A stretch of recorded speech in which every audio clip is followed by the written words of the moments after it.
The diner was silent, so silent that Ethan Cole could hear the faint hum of the flickering neon sign outside and the ticking of the old clock above the counter. The air was thick with the smell of fried oil and burnt coffee, but no one seemed to notice. All eyes were fixed on the corner of the room where a nightmare was unfolding in real time. Richard Kane stood with his back pressed against the wall, his tall frame rigid, his left arm locked around the small body of a terrified girl. Sophie Miller, 4 years old. Her dark eyes glistened with tears, her tiny fists clutching the worn fabric of her pale blue dress. A kitchen knife gleamed near her throat so close that Ethan didn't dare breathe too loudly. Martha Jenkins, the owner of the Rusty Fork Diner, stood frozen behind the counter, her face pale and her hands trembling near the coffee pots. A pair of truck drivers crouched under a booth afraid to move. No one dared speak. No one except Richard. His voice was sharp, cutting through the oppressive stillness. "Back off," he snarled, his words breaking with a mix of rage and fear. "I'm leaving with her, and anyone who tries to stop me won't live to regret it." Ethan took a slow step forward. His palms were slick with sweat, but his voice remained calm, almost soft. "You don't want to do this," he said evenly. His tone carried the quiet authority of someone used to staring danger in the face. Inside, his heart hammered against his ribs. This was not just a stranger's fight. This was something older, darker, a shadow from his past clawing its way to the surface. Sophie whimpered, barely audible, and Ethan's stomach clenched. She had been so brave earlier, flashing that desperate signal only someone like him could recognize. Now she was moments away from being dragged out into the darkness. Richard's eyes darted toward the door, calculating his chances. The deputies hadn't arrived yet. Ethan knew they were close minutes, maybe less, but they weren't here now. It was up to him to keep the monster contained, to keep Sophie alive. If you're enjoying this intense beginning, don't forget to subscribe to our channel for more thrilling tales like this one. Ethan's muscles tensed, ready to spring. He'd been here before, in a different place under different circumstances. A different little girl screaming. A different knife. And that time, he had been too late. He swore this time would be different. But just as he shifted his weight to move, Richard's grip tightened the blade, pressing dangerously close to Sophie's skin. "Stay back." Richard roared, his eyes wild, the veins in his neck straining. For a heartbeat, the world seemed to stop. Shed, earlier that afternoon. Hours earlier, there had been no knife, no tears, no fear. Only the long, empty stretch of Highway 16 and the hum of Ethan's old Ford F-150 pickup. The vast Nebraska plains rolled endlessly on either side, waves of golden grass bending beneath a relentless wind. Ethan drove with the window cracked just enough to feel the chill of approaching autumn. The sky was wide and unbroken, the kind of sky that made a man feel small, even invisible. He had been on the road for days, drifting from one nameless town to another, never staying long enough to leave an impression. After 20 years of service in the Navy SEALs, he was free, technically. No missions, no commands, no one waiting on him. Freedom, it turned out, was a lonely thing. The road gave him space to think, or maybe to avoid thinking. About the call that had shattered his life at 18, a drunk driver, a rainy night, and 2 parents who never made it home. About the years that followed, each one carved by duty and discipline until they blurred together like a battlefield haze. He glanced at the rearview mirror, catching his own reflection. The face looking back was worn, the sharp edges of youth replaced by lines etched from sun, wind, and grief. His eyes, though, still carried that restless fire. The fire that had kept him alive in the places most people couldn't even pronounce. Ethan's stomach growled, a mundane reminder of his humanity. A sign appeared up ahead. Rest stop. Diner. Gas. 1 mile. He almost kept driving. Almost. But something in him, some small voice, urged him to stop. Maybe it was hunger, maybe fatigue, maybe fate. He turned off onto a cracked 2-lane road, the tires crunching over loose gravel. The Rusty Fork Diner sat nestled between 2 towering oaks, its faded sign buzzing faintly against the pale afternoon sky. The place looked tired, like the rest of the world had moved on and forgotten it. Still, there was a certain charm to it, a promise of warmth and bad coffee. Inside, the air was thick with the scent of grease and cinnamon. A couple of truck drivers sat at the counter swapping quiet stories. In the corner, an elderly couple shared a slice of pie. Martha Jenkins, the diner's owner, bustled behind the counter, her gray hair pulled into a loose bun, her smile as warm as the coffee she poured. "Sit anywhere you like, hon," she called when Ethan walked in. He nodded politely and slid into a booth near the window. As he sipped his coffee, his gaze drifted lazily around the room, and that's when he saw them. A man in a tailored gray suit sat at a table near the far wall, Richard Kane. Across from him, perched on the edge of a chair too big for her tiny frame, was a little girl in a pale blue dress. Sophie Miller. At first glance, nothing seemed amiss.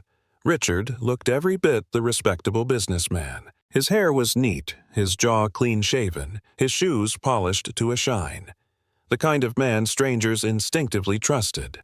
But Ethan's instincts told a different story. Sophie sat perfectly still, her hands folded tightly in her lap, her gaze fixed on the table, too still, too quiet. When she thought no one was watching, her eyes flickered toward the door, a quick, desperate glance. Ethan had seen that look before in war zones and rescue missions, the look of someone trapped, someone clinging to a fragile thread of hope. He forced himself to stay calm, to observe. Acting too soon could cost lives.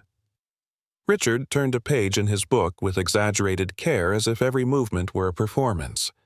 His body angled toward the window, giving him a full view of the parking lot. A cautious man. A calculating man. Ethan's sandwich arrived, but he barely tasted it. His appetite had vanished, replaced by a gnawing unease. Something was very wrong here. He didn't know what yet, but he intended to find out. As the sun dipped lower on the horizon, painting the walls of the Rusty Fork Diner in shades of amber, Ethan leaned back silent and watchful. He didn't realize that within hours this quiet roadside stop would become the stage for a confrontation that would change all their lives. Stay with us through this journey, and don't forget to subscribe so you never miss a story like this. The Rusty Fork Diner had grown quieter as the evening stretched on. The hum of the refrigerator blended with the occasional clink of silverware, the sound of a place where nothing extraordinary ever seemed to happen. But beneath that veil of normalcy, a storm was gathering. Ethan Cole sat motionless, his coffee growing cold, his body angled slightly toward the corner table where Richard Kane and the little girl sat. His breathing slowed, a habit born from years of combat and surveillance, as he studied every detail. Sophie Miller's tiny frame seemed almost swallowed by the wooden chair. Her shoulders were rigid, her hands pressed flat against her thighs, her feet barely reaching the rung below. She did not fidget, did not speak, did not even glance at the man beside her unless he moved. A little girl, that silent, was not simply shy. Richard was the picture of calm, his suit immaculate, his posture elegant, his movements slow and deliberate. Every so often he turned a page in his book with exaggerated care, as though rehearsing for an invisible audience. His eyes, cool and calculating, flickered toward the window, tracking the vehicles in the gravel lot outside. Ethan's instincts screamed at him that this was wrong. There were no signs of parental warmth between them, no casual touches, no shared smiles. Sophie's fear was a living thing coiled tightly around her small body like barbed wire. Ethan had seen fear like this before on the faces of hostages, prisoners, children caught in places they never should have been. The thought twisted his stomach. Memories clawed their way to the surface. Another room, another terrified child, another moment where he had been too late. He pushed it down. Focus. This was now. Sophie shifted slightly in her seat, just enough for Ethan to notice. And then, like a whisper of wind through tall grass, it happened. Her small hand moved, 3 fingers extended briefly, curling into a fist before dropping to her lap again. The gesture was subtle, almost imperceptible, but Ethan's breath caught in his throat. SOS. The universal signal of a person in danger, taught to soldiers and civilians alike. Sophie wasn't just frightened, she was crying out for rescue. No one else in the diner seemed to notice. The truckers at the counter continued their low conversation.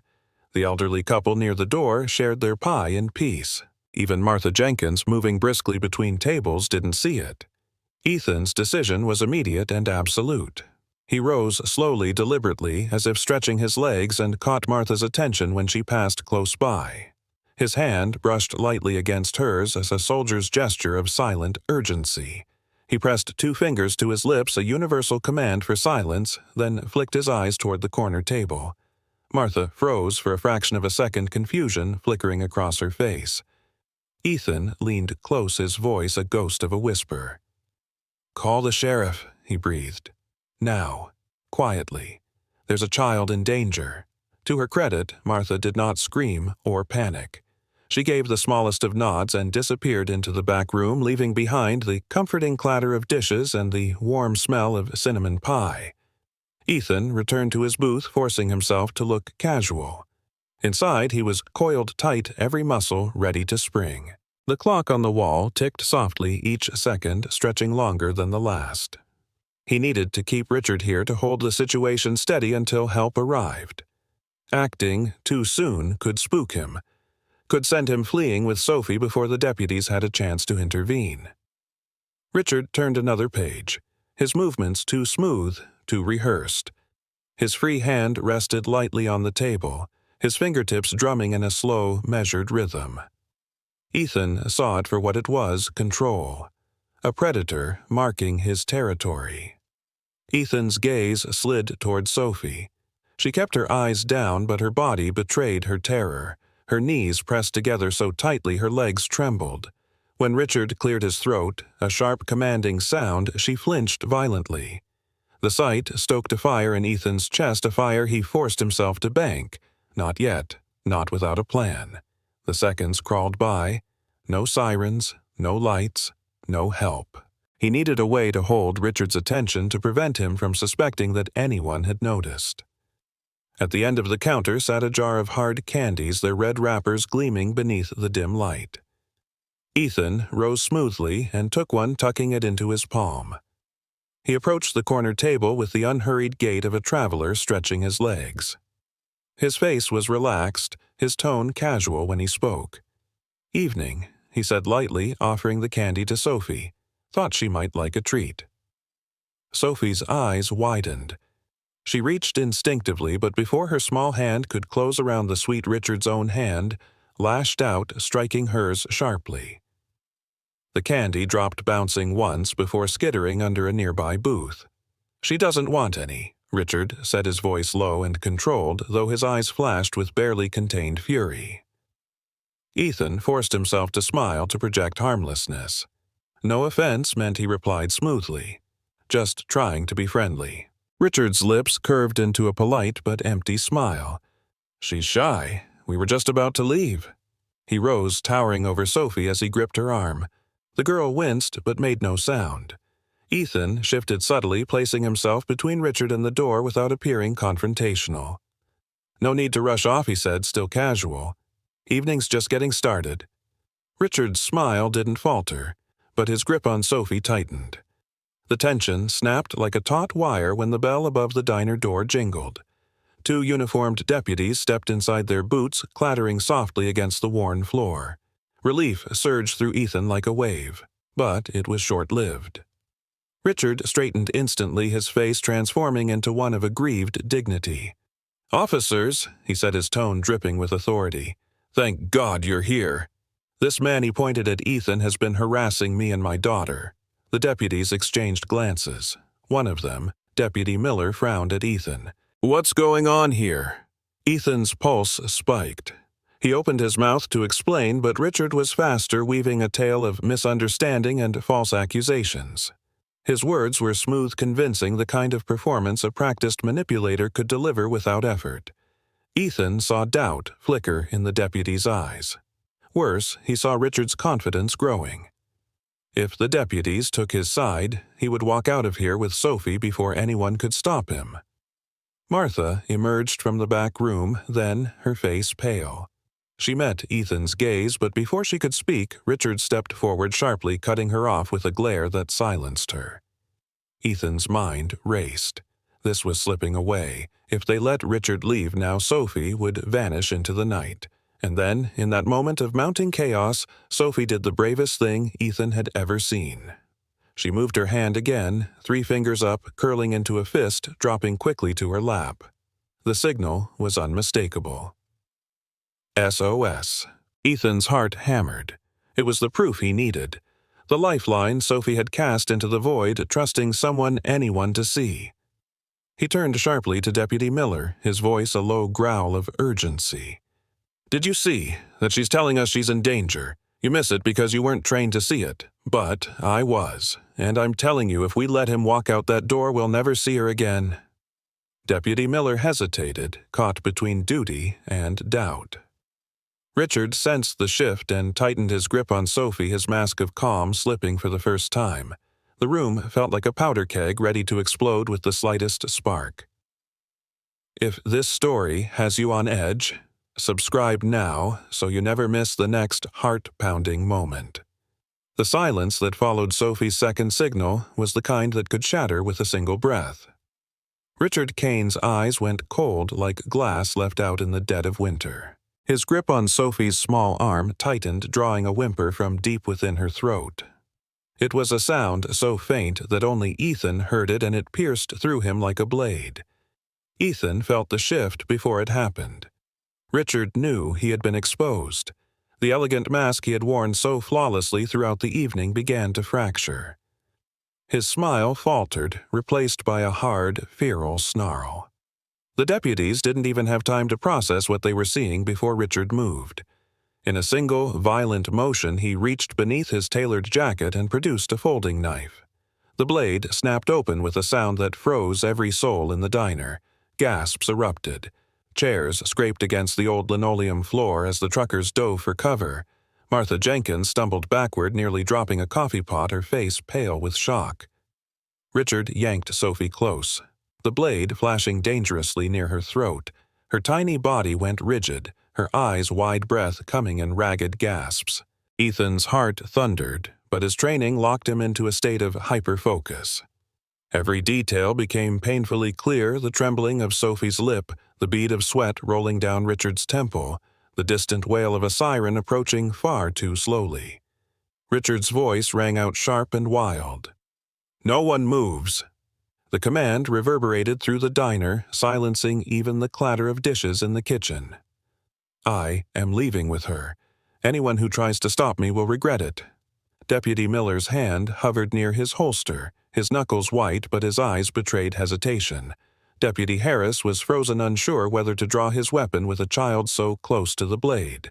Ethan knew the next few seconds would decide everything. One wrong move and Sophie would bleed before anyone could reach her. His voice came out low, steady, the tone of a man who had negotiated with death before. "Richard," he said, using the man's name deliberately, grounding the moment. "You don't want to do this. Let her go." Richard's head jerked, his pupils dilated with fury. "Shut up," he spat. "You don't know anything. She's mine. She's the only thing they can't take from me." The words hung heavy in the air, charged with twisted obsession. Ethan felt a chill crawl down his spine. This wasn't just a kidnapping. It was possession pure and unyielding.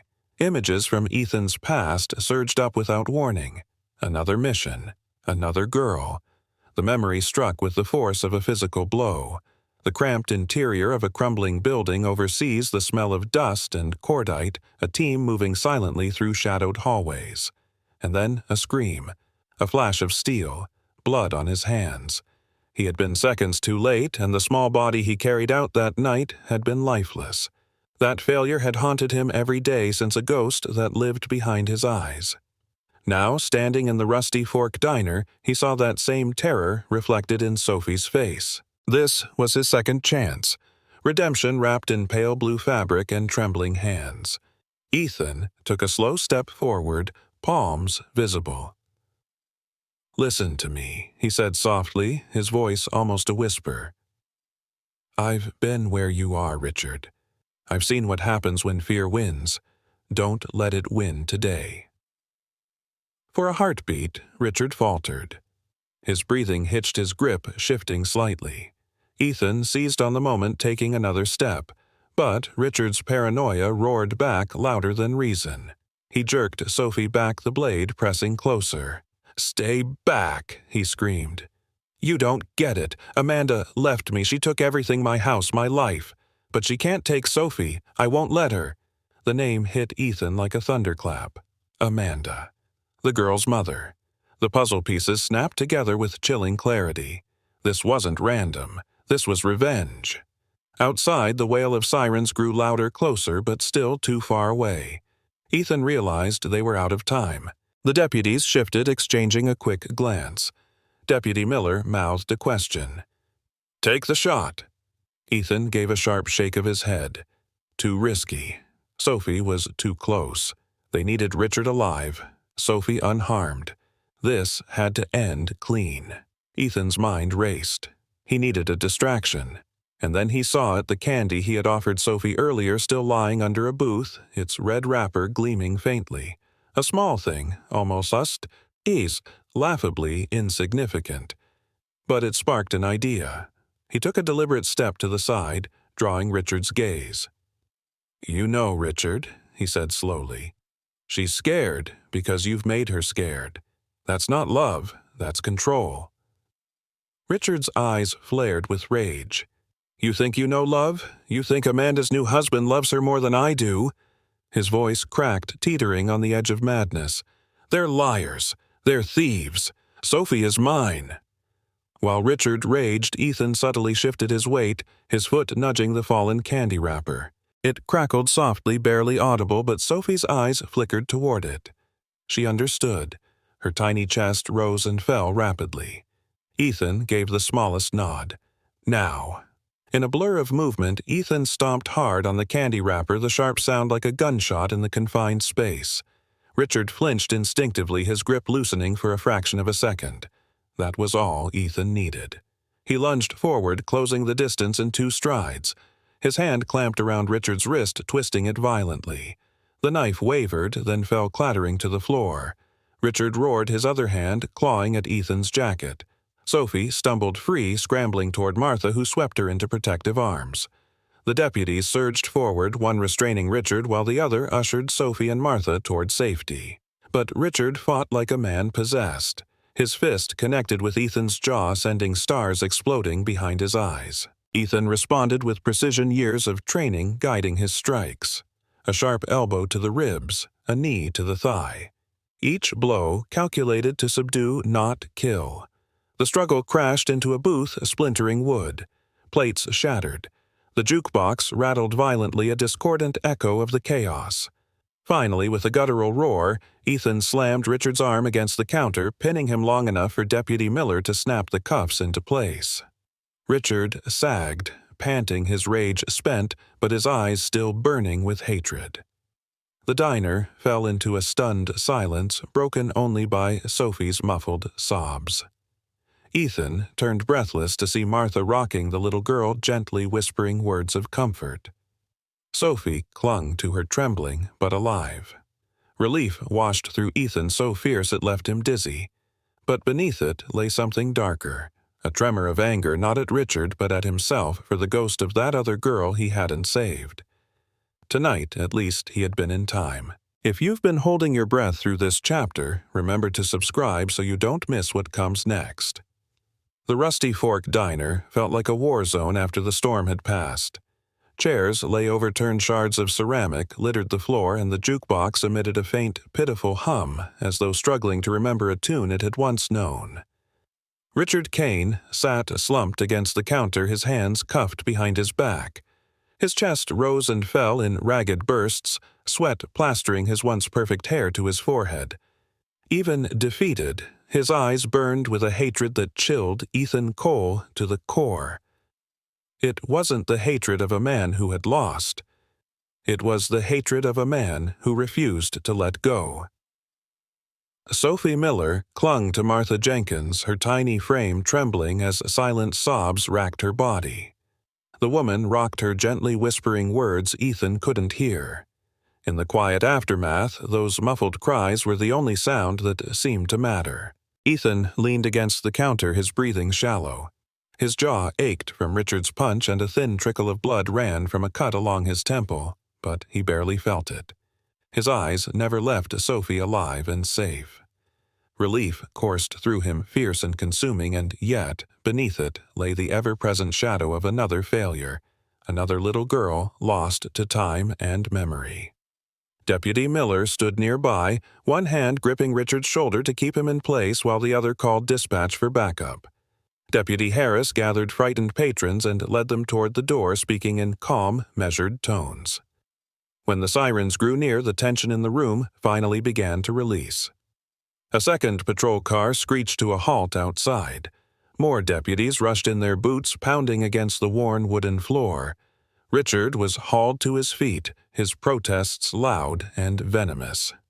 "You can't do this," he shouted, his voice cracking with rage. "She's mine. She belongs to me." The words echoed off the diner walls, a bitter reminder of the warped love that had fueled this night. Sophie buried her face against Martha's shoulder, trying to shut out the sound. Ethan's fists clenched involuntarily. It would have been so easy to silence Richard permanently. But that wasn't his role anymore. Justice had to come from the law, not from his hands. As the deputies dragged Richard out, Ethan caught one final look. There was no remorse there, no fear, only obsession. It was like staring into a void and seeing it stare back. Cheek. At the sheriff's office. The sheriff's office in Riverton was small, functional, and brightly lit in a way that felt almost clinical after the dim warmth of the diner. The place smelled faintly of coffee and disinfectant. It was past midnight, yet the building buzzed with activity. Detective Carl Johnson met Ethan at the door, his lined face grim but grateful. "Glad you were there tonight," he said simply. Ethan nodded, too tired for formalities. He followed the detective into a cramped interview room where a map of the county hung on one wall dotted with colorful pushpins.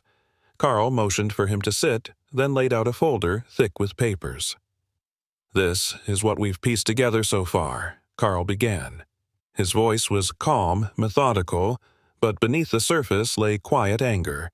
"Richard Kane isn't just some scorned ex-boyfriend. He's been planning this for months." Ethan leaned forward, scanning the evidence as Carl spoke. There were forged identification papers for Sophie printed with chilling precision.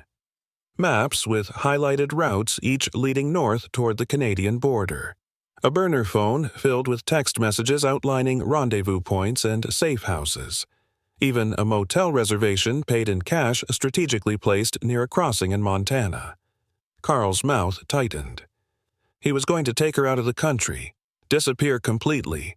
If you hadn't been at that diner tonight. His words trailed off, but the implication was clear. Sophie would have been gone, perhaps forever. Ethan's hands curled into fists on the table. His mind reeled at how close they had come to losing her.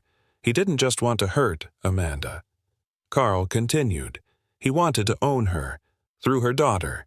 The detective's eyes hardened as he added, "We've uncovered a history of restraining orders complaints from former partners. He slipped through the cracks for years. Tonight was the first time we caught him with undeniable evidence." Ethan said nothing. His silence was its own storm, dark and heavy. Ustug. The reunion.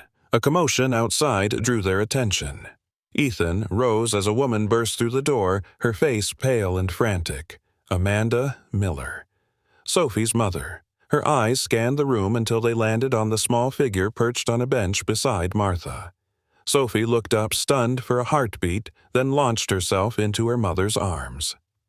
Amanda dropped to her knees, clutching her daughter so tightly it seemed she might never let go. Sophie buried her face in her mother's neck, sobbing openly, now the sound raw and heartbreaking. Amanda's tears mingled with her daughter's as she murmured over and over, "You're safe, you're safe, you're safe." A tall, broad-shouldered man followed Deputy Mark Miller, Sophie's stepfather. His badge caught the light as he crouched beside them, his hand steady on Amanda's shoulder. His face was taut with relief and rage, the dual emotions warring silently within him. Ethan stepped back, giving them space. This was their moment, not his. Yet, as he watched the reunion, a strange heaviness settled in his chest. It was beautiful, yes, but it was also a stark reminder of everything he had lost. Amanda finally turned her gaze, finding Ethan. She rose, still holding Sophie, and crossed the room. Her voice trembled as she spoke. "Are you Ethan? The one who—" Her words broke off, replaced by tears. "Thank you. You saved my baby." Ethan swallowed hard. "I was just there at the right time," he murmured. Amanda gripped his hand with both of hers. "No," she said fiercely. "You were more than that." Sophie peeked out from her mother's embrace, then, her eyes red but shining. She extended a tiny hand toward Ethan. In it was a folded piece of paper. He knelt to accept it. The drawing inside was crude, childlike, 3 figures holding hands beneath a bright yellow sun. One was unmistakably Sophie. Another was Amanda. The third, tall and strong, was him. Emotion swelled in Ethan's chest, sharp and unexpected. He managed a small smile and whispered, "Thank you, Sophie." Amanda watched him carefully. "Will you stay?" "Just for a while. She feels safe with you." Ethan shook his head. "This is where she belongs. With you, with family." Amanda's tears glimmered as she nodded. "Then at least promise me you'll take care of yourself."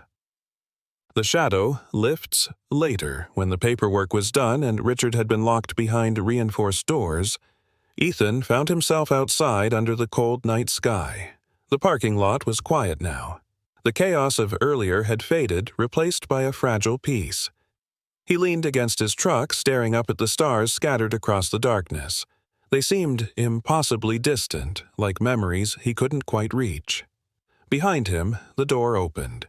Detective Carl stepped out, lighting a cigarette. "You did good tonight," Carl said, exhaling smoke into the crisp air. Ethan gave a wry smile. "It wasn't just me. Sophie saved herself when she sent that signal." Carl nodded thoughtfully. "True, but someone had to be looking when she did." For a long moment they stood in silence, listening to the hum of the night. Ethan glanced back toward the building where Amanda and Sophie remained inside, safe for now. The weight he'd carried for so many years felt lighter, though not gone. It never truly would be. But tonight he had balanced the scales, if only a little. If this moment of hope moved you, subscribe now to follow more stories of courage and redemption. He climbed into his truck, started the engine, and prepared to drive east. There was more road ahead and perhaps more battles waiting, but for now, Sophie was safe. And that was enough. Dawn arrived like a careful apology, pulling soft ribbons of pale light across the flat horizon. The sky over Nebraska was a thin, washed blue, tender at the edges where night had just loosened its grip. Ethan Cole stood beside his truck on the gravel lot behind the sheriff's office, sipping coffee from a paper cup that radiated a pleasant heat into his bruised palm. The world smelled new again. Wet asphalt, cold air, the faint sweetness of harvested fields. Somewhere, a radio murmured inside a deputy's cruiser, indistinct voices slipping in and out like a half-remembered dream. His phone vibrated in his pocket. The screen showed Detective Carl Johnson's name, and when Ethan answered, the detective's voice carried the steady cadence of a man who had finally found firm ground beneath him. The facts came quick, spare, almost clinical evidence, logged charges filed, the burner phone cross-matched, the motel reservation confirmed. There had been a second map, Carl said, tucked beneath the spare tire in Richard's trunk, an alternate route, in case the first crossing became too risky. There had even been a set of instructions scribbled in a neat, obsessive hand, where to switch license plates, where to abandon the car, where to cross back roads under cover of night. Carl spoke about the system's gears beginning to turn, the slow machinery of consequence. Ethan listened without interrupting, eyes trained on the line where pasture met sky. He was not surprised by what he heard, only spared by its timing. When Carl fell silent, Ethan breathed in, held it, let it go. "Good work," he said, and the words felt oddly foreign, coming from him as if he were congratulating some distant team on a mission that had already ended. Carl thanked him again the way men in uniform do when no thanks can possibly cover the debt. Before the call ended, the detective added something softer, a reminder that none of this would have mattered if no one had bothered to look. The line clicked off. The lot fell back to quiet. Ethan finished his coffee and tossed the cup into a bin. The bruise along his jaw pulsed with a dignified ache. His cut had dried to a thin line, an honest mark of a night survived. He slid into the truck and started the engine. The old F-150 rumbled to life with the dependable growl of a working animal. He turned east. The two-lane road unfurled like a narrow ribbon through the plain. Stubble fields gathered frost at their edges and windmills tilted their slow faces to the light. Ethan drove with the window down just enough to feel the morning. The air woke him better than the coffee had. It carried the small sounds that mean a landscape is alive. The rustle of roadside grass, the distant bawl of cattle, the soft measured ticking from the engine that told him all systems were still in order. He passed an open field and caught a glimpse of a school bus idling near a farmhouse. A child climbed aboard carrying a backpack half as large as their body. The bus door folded shut. The bus pulled away. The life of the waking world gathered itself unaware of the quiet war that had been fought and ended while it slept. On the outskirts of Willow Creek, he pulled off at a diner with a bright, freshly painted sign. The place was young, optimistic, unaware that time could ever ask more of it than cinnamon rolls and refills. He ordered a coffee to go and stood in the entryway watching people start their day. A couple sharing a weathered newspaper, a teenager in a Letterman jacket ordering pancakes, a waitress balancing 4 plates at once with the confidence of a juggler. On the counter sat a jar of hard candies in red foil. He reached for one, then another. Then, on a thought that felt less like superstition and more like a promise, he bought a small bag and tucked it into the glove compartment of the truck. He didn't think of the candy as a weapon, not really, more as a signpost, a reminder that sometimes the smallest thing could begin the rescue. Back on Highway 16, he drove in longer, easier stretches. The sun climbed and the light gained color, warming the gold from the grasses, pulling an answering warmth from his chest. Every so often he checked the rearview mirror, a habit that lived in his body whether he invited it or not. The mirror offered simple assurances, empty, road blue sky, his own face settling into the day. He had not slept much. He did not feel tired. Not the kind of tired that sends a man searching for a bed. He felt used up in a way that was clean, like a tool returned to its pegboard after it has done the one thing it was built to do. At a gas station without a name, he stopped to fill the tank. While the numbers clicked upward, he leaned against the truck and took out the paper Sophie had given him. The drawing was creased where little fingers had folded it, the crayon lines decisive and bright. 3 figures holding hands beneath a yellow sun. The tall figure wore a rectangle that could be a jacket or a cape. He smiled despite himself and let the paper rest against the steering wheel where he could see it. He remembered her small shoulders settling when she realized she was safe. He remembered the particular way she had held back tears, chin firm first, then trembling. He remembered the weight of silence just before the struggle, the bright crackle of the candy wrapper as it surrendered its shape and offered him that single open door. It would be easy, he supposed, to turn all of it into a story about himself, the decisive move, the practiced calm, the rescue. But the truth slid through the space between those versions and remained exactly what it had been in the moment. A little girl had asked the world for help in a language most people don't see, and he had happened to be fluent. He folded the drawing carefully and tucked it into the inner pocket of his jacket. He closed his eyes for a moment and counted backward from 5, a simple reset taught long ago for moments when the mind tries to return to old rooms. When he opened them again, the day had widened. He finished pumping gas, slid behind the wheel, and let the road claim him. A short stretch later, his phone buzzed again. A text, this time, unknown number, a single line, followed by a picture. "Thank you for seeing her," it read. The photograph showed Sophie at a kitchen table, a blanket over her shoulders, a plastic cup of water near her elbow. Amanda's hands sat on either side of the cup, steady protective. The girl looked tired, deliriously so, but her face held the kind of peace that comes at the end of a storm. He did not reply. There are messages that do not require words. Clouds gathered thinly to the south, nothing more than an ornament for the sky. He passed a grain elevator, a field of rolled hay like giant coins, a pasture where horses turned their faces into the sun. He let the radio stay quiet. There is a music in silence when a man has earned it. By mid-morning, the land began to soften at the edges, fences giving way to windbreaks of cottonwoods gravel easing into pavement. He thought of Riverton, of the Rusty Fork Diner, with its tired sign and brave owner. He thought of Martha's steady hands and the way she had not panicked when it mattered. He thought of Detective Carl, hollow-eyed but humming with a purpose. He thought, too, of Deputy Mark, the gravity of a man who knows that sometimes he is both shield and anchor. There had been moments last night when the old ghosts came close so close he'd felt their breath on his neck. The narrow room overseas. The hand he hadn't reached in time. The hum of neon in a place with no windows. But ghosts wear out when faced with new light, and morning is a steady solvent. He would carry the past the way a soldier carries a scar, part of him undeniably, and no longer in charge. The road rose gently and then settled again.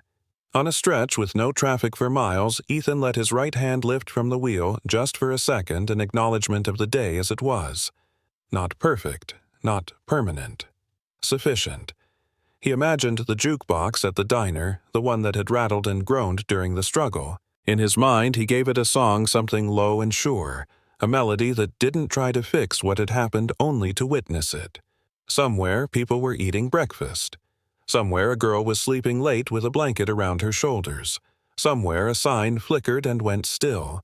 He drove on. The horizon drew its clean line and held it. The truck hummed a patient note. Nothing was promised and nothing was owed. But in the wide, honest morning, he felt ready to do the simplest, hardest thing the world ever asks: keep going. He touched the pocket where Sophie's drawing rested. The paper crinkled softly, an ordinary sound with a sacred edge. "I saw you," he thought, not as a message but as a vow. "I'll keep seeing." And the road generous as only a road can be kept opening in front of him.